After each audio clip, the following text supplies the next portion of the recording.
Dear students, this is Praveen Agrawal from Management Department, Rotary Institute of Management and Technology. Welcomes you in today's lecture of Managerial Economics.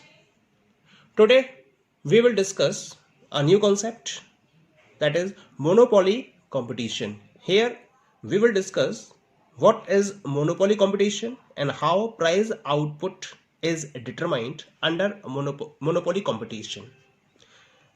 Monopoly is the combination of two words. The first word is mono and second word is poly. Mono का मतलब होता है single और poly का मतलब होता है seller.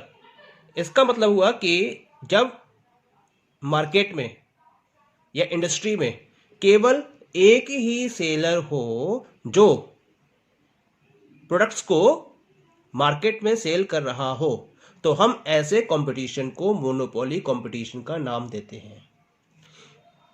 It is a market situation in which there is only one producer of the commodity with no close substitutes with strong barriers to entry.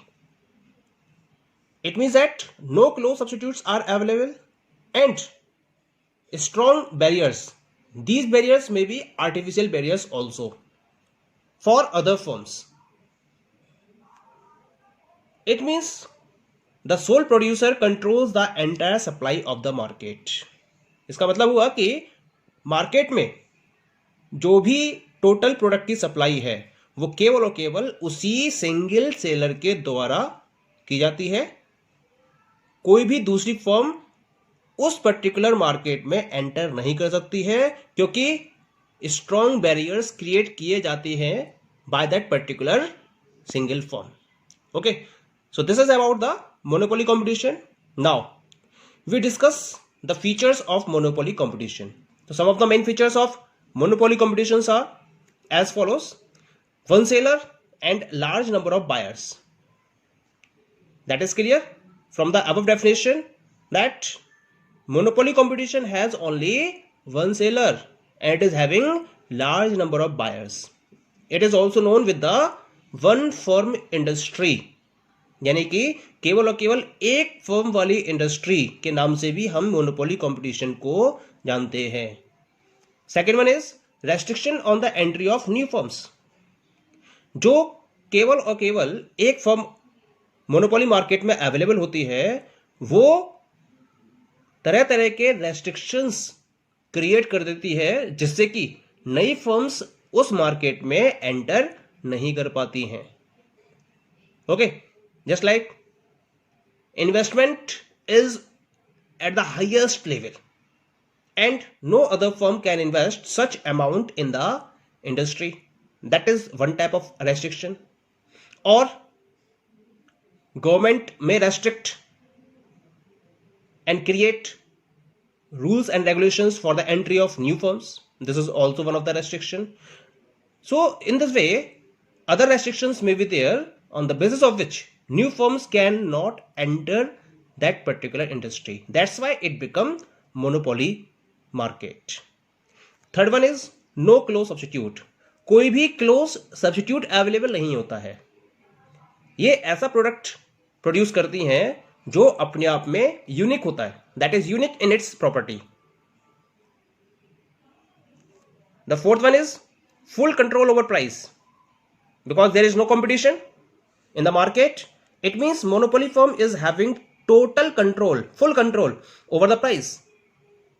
जिस पर्टिकुलर प्राइस पर मोनोपोली फर्म अपने product को cell करना चाहे वो कर सकती है.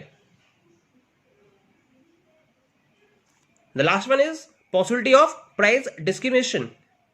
Also discrimination means भेदभाव, यानी कि अलग अलग कस्टमर से मोनोपोली फर्म अलग अलग प्राइस चार्ज कर सकती है. इस बात की भी संभावना मोनोपोली मार्केट में बनी रहती है.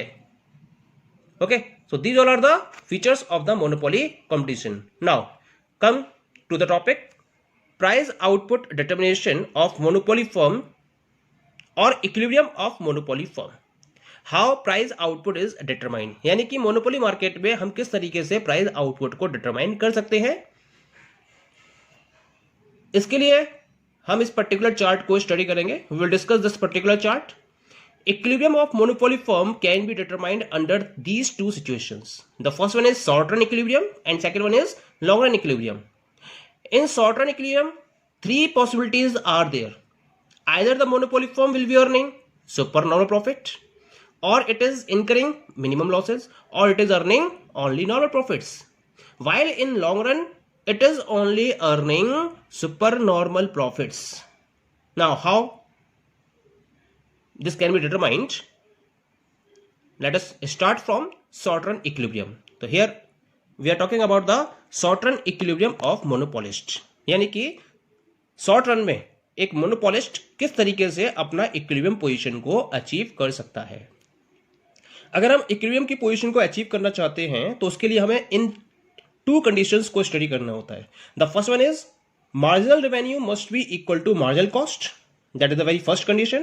And second condition is that marginal cost curve cuts the MR curve from below. Actually, MC curve cuts the MR at the 2 points.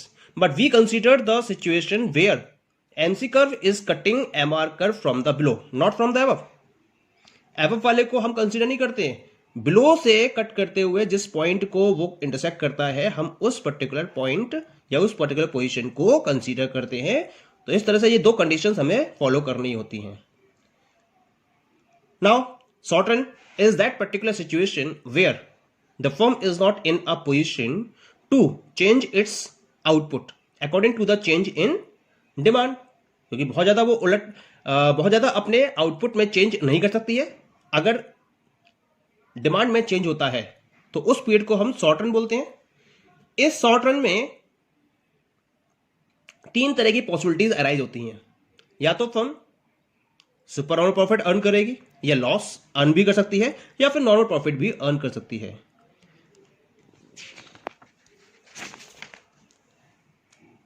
तो come to the first situation. The first one is earning super normal profits.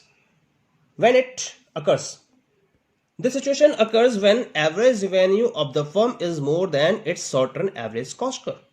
यानी कि जब firm का average revenue उसके average cost से ज्यादा होता है तब फर्म सुपर नॉर्मल प्रॉफिट को अर्न कर रही होती है. इसको हम एक डायग्राम के हेल्प से समझ सकते हैं. Let us come to the diagram. In the diagram on the x axis we have output and on y axis we have cost and revenue. This is average revenue curve or demand curve of monopolist firm. It is inelastic because monopolist is selling such a product which is having no close substitutes. It means if there is any change in the price, there will be not too much change in the quantity demanded. That's why its AR curve or demand curve is inelastic. This is MR curve. MR curve is below AR curve. Average revenue curve और MR curve में MR curve AR curve के below available होता है. Okay, now this is the short run average cost curve of the firm. It is less than average revenue curve as you are looking here. कि यहां पर average cost curve average revenue curve से नीचे draw किया गया है. This is short run marginal cost curve जो short run average cost के मिनिमम पॉइंट से पास होते हुए जा रहा है. Okay, now condition of equilibrium. Marginal cost must be equal to marginal revenue. This SMC curve is cutting MR curve at the point E. This point E is known as the equilibrium point. इसे हम equilibrium point के नाम से जानते हैं. इस point से हम एक परपेंडिकुलर ड्रॉ करते हैं. We draw a perpendicular which is touching the x axis और at the point Q. Average cost curve at the point A and average revenue curve at the point B. Clear? It means BQ is the average revenue and this BQ is equal to OP. So here average revenue is equal to BQ is equal to OP. Now average cost. This is the average cost curve. AQ will be average cost and this is equal to OC. So average cost is equal to AQ is equal to OC. Now profit per unit को calculate करने के लिए हमें average revenue में से average cost को subtract करना होगा. It means profit per unit is equal to AR minus AC. AR is equal to OP, AC is equal to OC, OP minus OC is equal to PC. we have equilibrium output equal to OQ, this is equal to AC in the diagram. It means total supernormal profit को calculate करने के लिए हमें per unit profit को total output से multiply करना पड़ेगा. It means profit per unit into equilibrium output. Profit per unit is equal to that is PC and equilibrium output is equal to AC. PC into AC, you are looking here this rectangular area. PC into AC is equal to rectangular area PCAB. So this is equal to rectangular area PCAB. So this is the supernormal profit of the firm in the short run. Now consider the situation of loss. When there is a situation of loss, when average revenue of the firm is less than its average cost, यानी firm का average revenue उसके average cost से कम होना चाहिए, तब हम कहेंगे कि फर्म लॉस को इनकर कर रही है या लूजिंग सिचुएशन में है firm. Look at the diagram again. On X axis, on Y axis.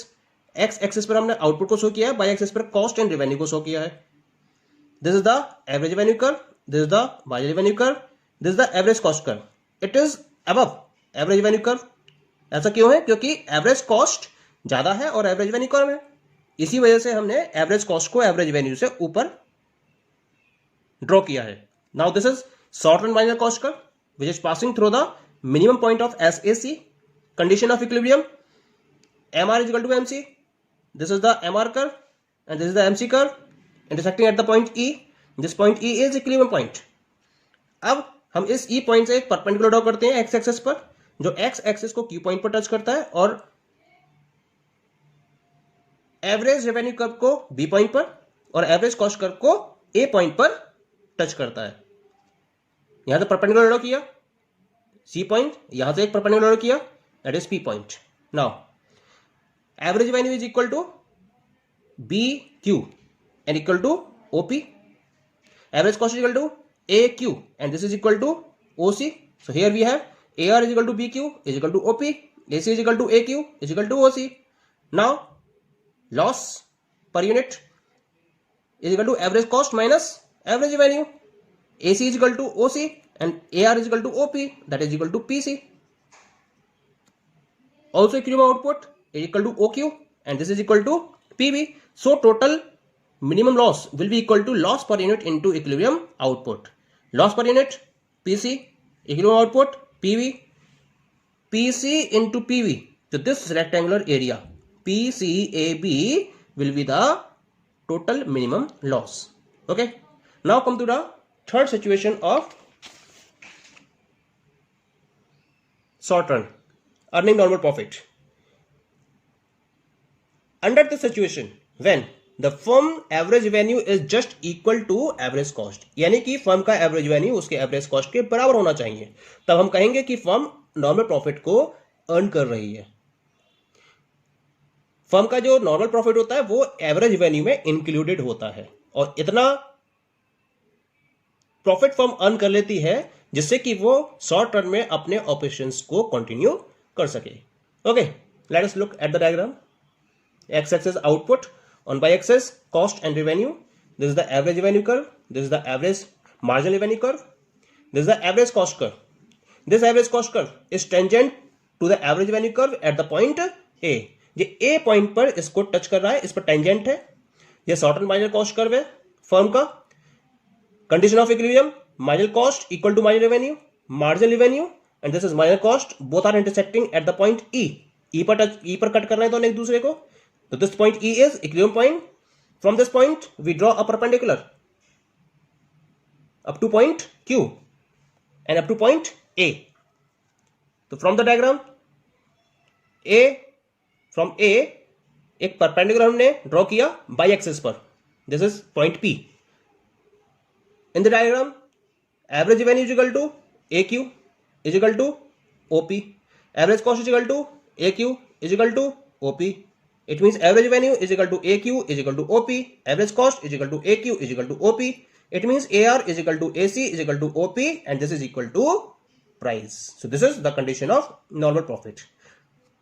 Now come to the long run equilibrium of monopolist. Long run situation क्या है?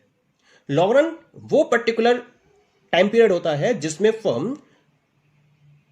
डिमांड बढ़ने के साथ साथ अपने आउटपुट या अपनी सप्लाई को एडजस्ट कर सकती है, अपनी सप्लाई को इंक्रीज कर सकती है, ज्यादा से ज्यादा प्लांट को वो ऐड कर सकती है।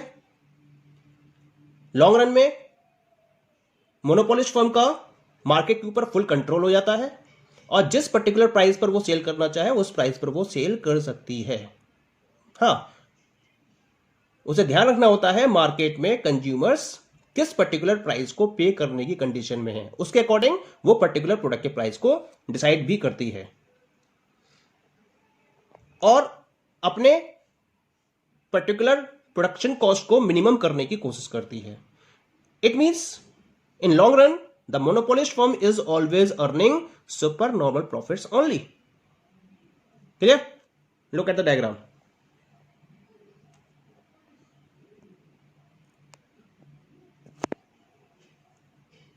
Same as short run situation.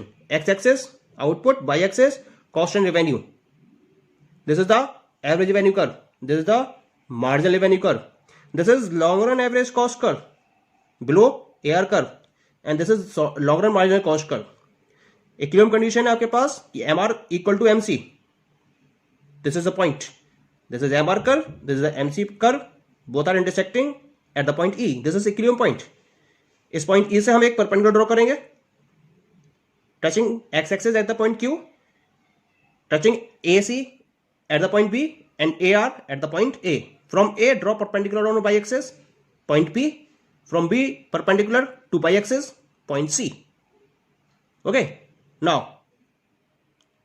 Average revenue A Q it is equal to OP, average cost B Q it is equal to OC. So we have average revenue is equal to AQ is equal to OP, average cost BQ is equal to OC. Profit per unit OP minus OC, it is equal to PC. So this is the profit per unit. Equilibrium output OQ equal to BC. So total supernormal profit will be equal to profit per unit into equilibrium output. It means PC into BC, and this is equal to rectangular area PCBA. So this is the total supernormal profit of the monopolist in the long run. Okay, thank you.